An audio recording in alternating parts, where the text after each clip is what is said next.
Om Tat Sat. My humble prostrations to the all-pervading Brahman, to my worshipful Guruji, Swami Jyotirmayanandaji Maharaj, to the Divine Mother and all sages and saints, and to each of you, divine soul, watching today's satsang. We are currently studying the scripture, Mysticism of Devi Mahatmya, worship of God as Mother. Commentaries by my Guruji, Swami Jyotirmayanandaji, narrated by myself, Swami Nikhilananda.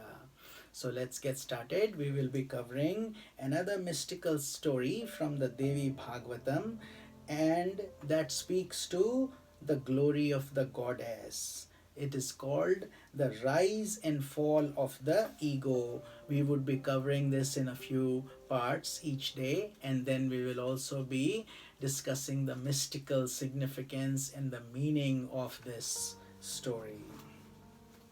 Once there was a great and powerful king in ancient India named Nahusha. During his reign, he performed various sacrifices and righteous acts.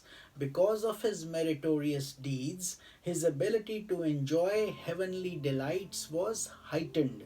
According to the story, Indra, the king of gods, had to go into seclusion for some time and stay away from his normal duties. Immediately, there arose the question of who would rule the heavenly world in Indra's absence. The gods and sages therefore convened to choose a successor.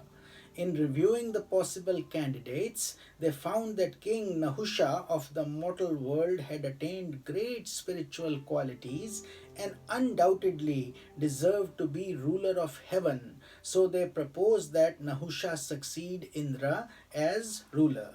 Immediately, a messenger was dispatched to report their decision to King Nahusha.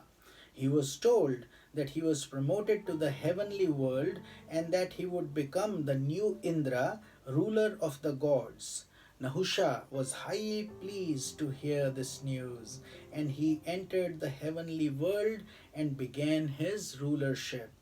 But such exaltation, instead of making him humbler, made him swollen headed, his ego inflated.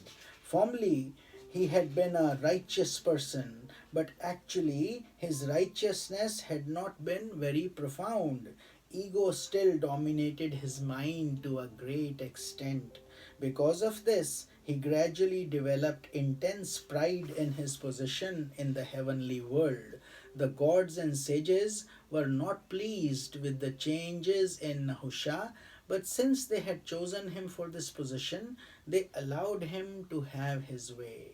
Soon, however, Nahusha's pride grew even more as he began to covet Indra's wife, and she was called Indrani Shachi.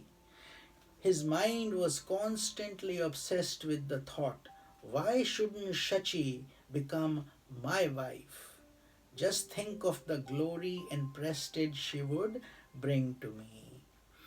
So with this, we will conclude here and continue this story tomorrow. Om Tat Sat.